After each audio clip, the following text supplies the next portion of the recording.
back over to you. We're live. Okay, we are now live, Kieran.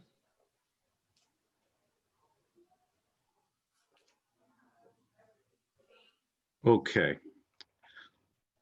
Welcome, everybody. It being 6:02 by my clock, I'm going to call the October 8th meeting of the ERCA Board of Directors to order. Board members, will start by taking roll call. Please indicate your attendance by opening up your microphone or unmuting and indicating your presence when I call your name. Councillor Peter Courtney. Present. Ms. Marilyn Morrison. Present. Councillor Morley Bowman. Present. Councillor Chris Vanderdolen. Present. Councillor Laura Lucier. Present. Councillor Larry Patterson. Present. Deputy Mayor Tracy Bailey. Present. Councillor Len Janice. Present. Councillor Mark, Councillor Sue DeJarla. Present. Councillor John Jacobs. Present. Deputy Mayor Larry Verbeke. Present. Councillor Dane Meloche. Present. Councillor Tanya Jobin. Present. Councillor Jim Morrison. Present. Councillor Ed Sleeman. Councillor Sleeman with us?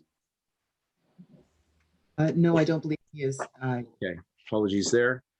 And please have the record indicate that Councillor Carrick did offer regrets earlier today to me through personal correspondence. Okay, moving on to the land acknowledgement. I'd like to begin by acknowledging that this land is the traditional territory of the Three Fires Confederacy of First Nations comprised of the Ojibwe, the Odawa, and the Potawatomi peoples. We value the significant historical and contemporary contributions of local and regional First Nations and all of the original peoples of Turtle Island, North America, who have been living and working on the land from time immemorial. Committee members, are there any declarations of pecuniary interest on tonight's agenda? Seeing none, looking for a motion to approve tonight's agenda. Deputy Mayor Verbeke, seconded by Deputy Mayor Bailey. Anyone opposed? Seeing none, thank you for that. Passes. We're going to start with a report from the chair. As board members, as you recall, I was going to offer some comments at a later date, as I indicated at our previous meeting, around the incident and the crime that was perpetrated against the authority. And tonight, this is a formal statement to address that very issue. So, good evening. I'd like first to extend my sincere appreciation to all members of the board for their continued vigilance and support over this past difficult month. As members know, in late August, we discovered that the Conservation Authority was the victim of a complex and sophisticated social engineering crime, whereby fraudsters compromised one of our systems, impersonated a staff member, and forged documents.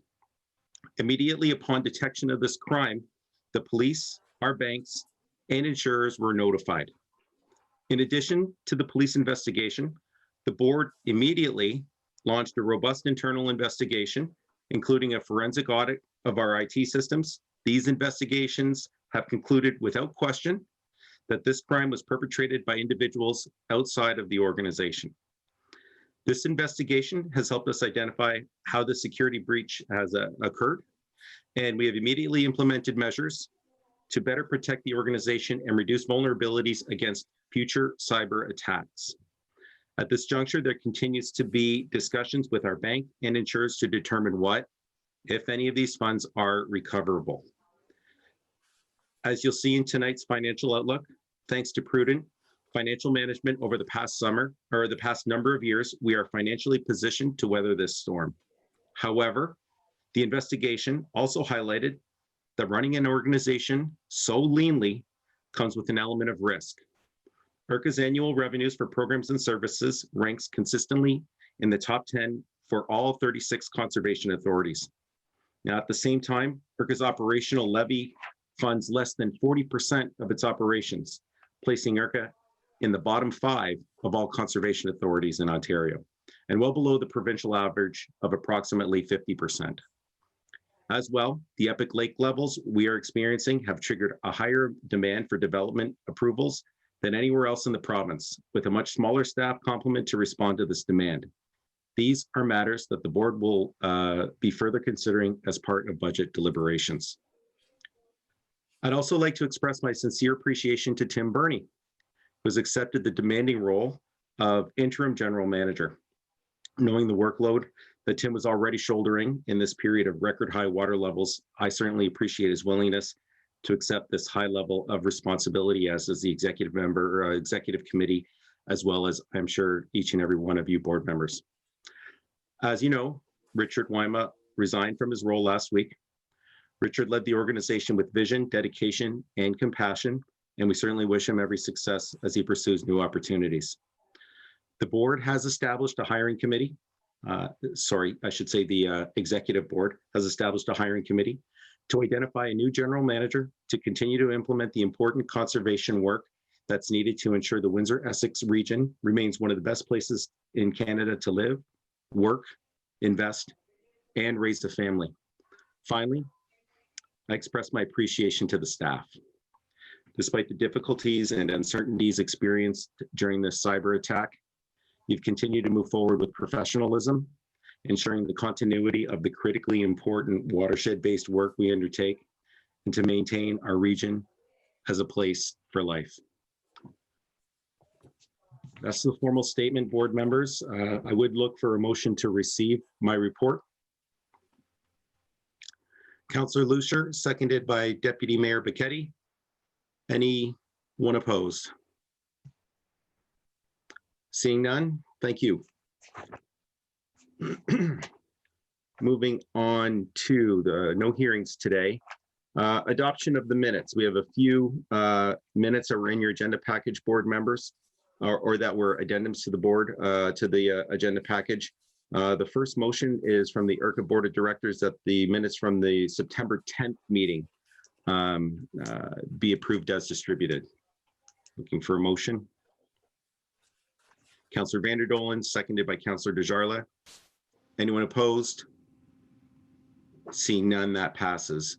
We also have the minutes from the John R. Park Homestead Advisory Board, September 14th. Looking for a motion. Councillor Jobin, seconded Councillor Bowman. Anyone opposed? Seeing none, thank you. Okay, those are the minutes. Announcements. Just a few brief announcements this evening. A big thank you to everyone who participated in the Essex Region Conservation Foundation's virtual bike tour. There was a great deal of support. Participants raised $12,500 to support conservation efforts. That's great news. We've temporarily closed John R. Park Homestead grounds for safety purposes as construction of both the Heritage Center and the shoreline are underway. So good news there. Those infrastructure projects are happening as we speak. And finally, planning for spring planting and restoration projects are underway, and I would encourage everyone to identify any municipal lands suitable for restorations. Delegations, we have none tonight, no presentations, so straight into reports for approval. Starting with BD 3020, the clarification of building and structure renovation versus reconstruction. Dan Jenner will be speaking to this report. Mr. Jenner, you're up.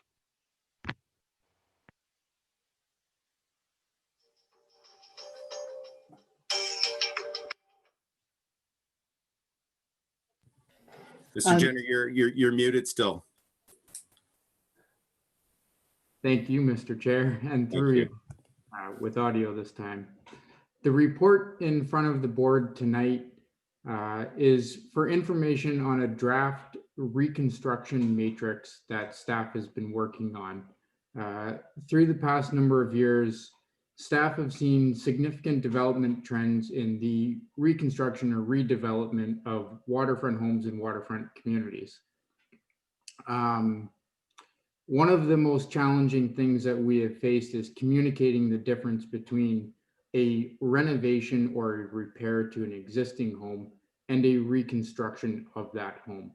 So we have, with a consulting engineer with a great deal of experience in this type of work, have developed a reconstruction matrix to help better clarify to applicants, designers, engineers, as well as guide staff in making these decisions on what needs to be brought into the current development requirements or something that is indeed a renovation. It is currently in draft form with intentions of bringing it to Conservation Ontario and the Section 28 Regulations Committee, as well as some of our municipal building official partners, a couple of engineers and other community partners as well. And the intention of that is just to ensure that the tool in itself is a fair representation and a fair assessment, not only for applicants, but also to satisfy the intent of the legislation of protecting people and their property from the natural hazard. We do, and we will be reporting back to the board with a final draft reconstruction matrix with the objective of incorporating it into our Place for Life policies and board approval or board approved policy. Thank you.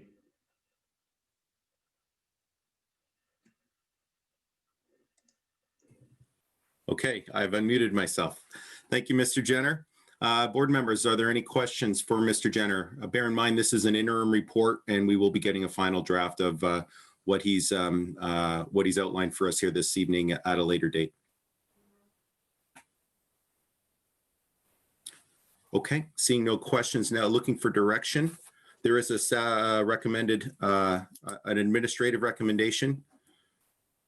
Do we have direction? Councillor Janice? Move the administrative recommendation. Move the recommendation. Thank you, Councillor Janice, seconded by Councillor Courtney. Anyone opposed? Seeing none. Thank you, Mr. Jenner. Next, BD 3120, Water and Erosion Control Infrastructure, WECI Projects 2020 and 2021 Professional Services Agreement. Mr. Bryant. Thank you, Mr. Chair. So this report's just a follow-up to the recent WECI board report, BD 2720, that was appended with this report as well. So this one's being presented basically to move forward in terms of our procurement policies and establishing, excuse me, professional services agreement with an appropriate engineer to do this work. So the previous report outlined the WECI projects that we brought forward to try and secure some fundings. The two that were successful were the Bell River flood control projects, both located in the town of Lakeshore. I want to reiterate and note that the two projects are 100% funded by outside sources. So 50% by the town of Lakeshore, 50% by the Ministry of Natural Resources and Forestry through the WECI program. So since securing the funding, as I mentioned, our office has received and reviewed a proposal from a local consultant with extensive history and knowledge on the Bell River flood control. This proposal is from Landmark Engineers Incorporated, Inc., and it outlines the scope of work to be performed related to both the study that's going to be undertaken and the repairs along the Bell River flood control. The total fee for that is $50,000, excluding applicable taxes. So right now on the floor is an administrative recommendation for the authority to enter into a professional services agreement with Landmark Engineers, Inc. to fulfill the engineering responsibilities for both of these projects consistent with their submitted proposal. And with that, we're happy to provide any responses about this should there be any questions related to that information. Thank you, Mr. Bryant. Board members, are there any questions on this report? Ms. Morrison.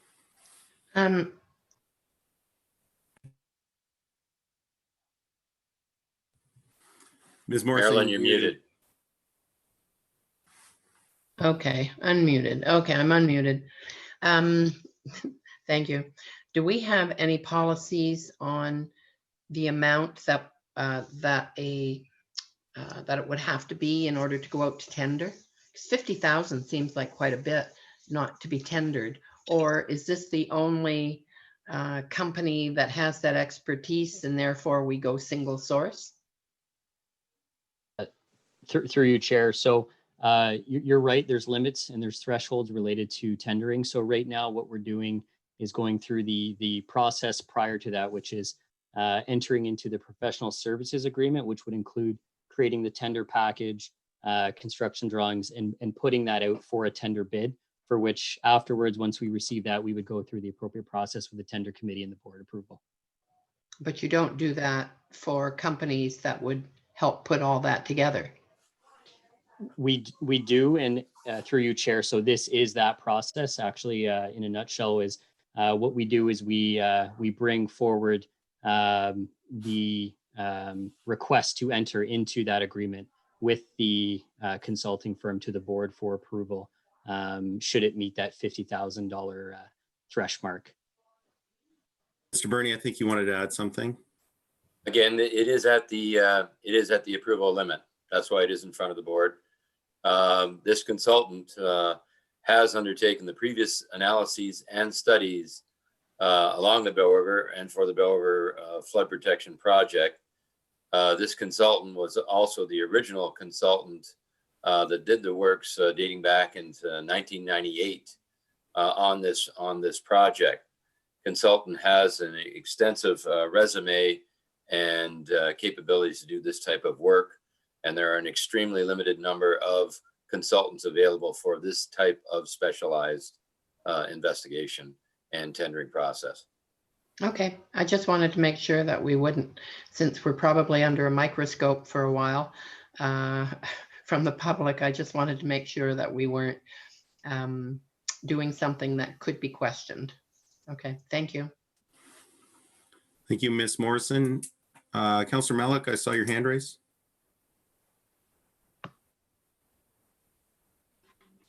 No, I'm good, thanks. Okay. Any other questions, board members? Okay, seeking direction. Councillor Janice, Move the recommendation. seconded by Deputy Mayor Bailey. I'll get you in there, John, next time. Anyone opposed? Seeing none, thank you. Okay, moving along nicely. BD 3220, unaudited statement of operating activities for the 7 months ended by July 31st, 2019, and financial outlook. Ms. McMullen will be offering this report. Shelley, the floor is yours. Yes, and I'm sorry, I cut and pasted. It's July 2020, not 2019. So my apologies for that. Might as well please let the record reflect that in the minutes, Nicole. So this report details our financial activities for January to July. It also includes one potential year-end scenario, and the report also details the authority's reserves. The recommendations are before you. There are several, and those recommendations are designed to address the loss as well as all of the related consulting and legal expenses. There's also an option including there regarding how the reserve may be replenished if there are actual recoveries. I do wish to note, though, it is a projection. It's an estimate based on all of the information that I have, and I don't necessarily have all of the information. So that's my caveat. There may be far more legal and consulting expenses that I'm not aware of. However, I put in a guesstimate, but again, that's strictly my guesstimate. I do not have any information.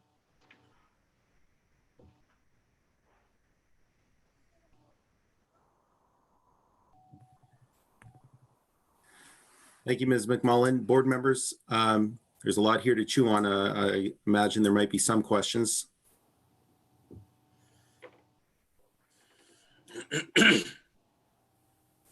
Okay. Seeing none, and just to perhaps clarify, we are still, the final legal bill is nearly completed. But that information isn't available yet to the board. So, but that will be forthcoming at I would assume at our next public session for you to review, or potentially in camera, but it will be coming to board members. Councillor Courtney. Thank you, Mr. Chair. Through you to Shelley. I was just looking through. There is a lot to take in. I made one note though. In the graph, the diagram, it breaks down all the reserves. What the ceiling is on some of them. I put a start next to it though. I believe that all reserves should have a target or a ceiling, and once achieved, for instance, the vehicles and heavy equipment, we do 5-year, 10-year plans. You try to figure out inventory out when you try to budget for that accordingly. This one doesn't have one, and I think there was another one, but I believe as a board, we have a fiduciary responsibility to make sure, there's a lot of gray area with reserve and reserve building now in our own municipality. A lot of questions are asked. I think for transparency's sake, we set a goal. We established during budget what would be considered an acceptable amount of money in each reserve, and then the deductions that come out of it, and then the replenishment options. But there's a couple that don't have a ceiling, and I think all of them should, with a rationale behind that.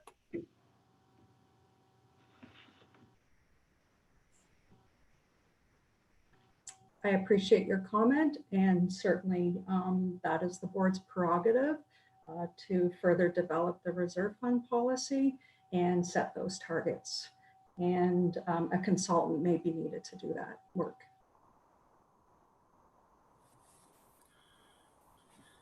Thank you, Councillor. Are there any further questions? Seeing none, looking for direction?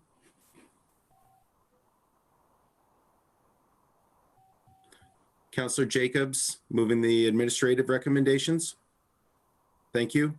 Seconded by Councillor Bowman. Anyone opposed? Okay, seeing none, thank you. Moving on to BD 3320, Watershed Management Services Activity Report. Are there any questions on BD 3320? Okay, seeing none, direction, please. Deputy Mayor Verbicki, administrative recommendation. Do I have a seconder? Councillor Malak. Thank you. Any discussion further? Anyone opposed? Okay, seeing none, that passes. Okay, correspondence. No, 1 minute.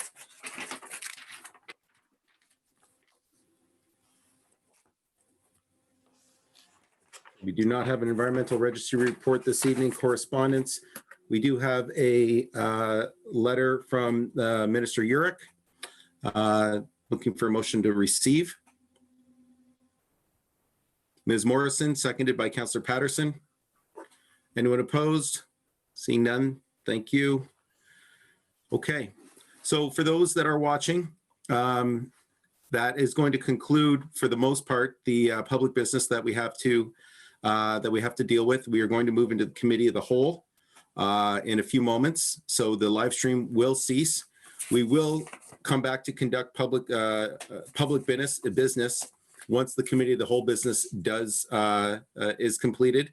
But that will just simply to adjourn the meeting. So for those of you that have been watching this evening, thank you very much for your interest and your participation. But the live stream will be signing off from the live stream in just a few moments.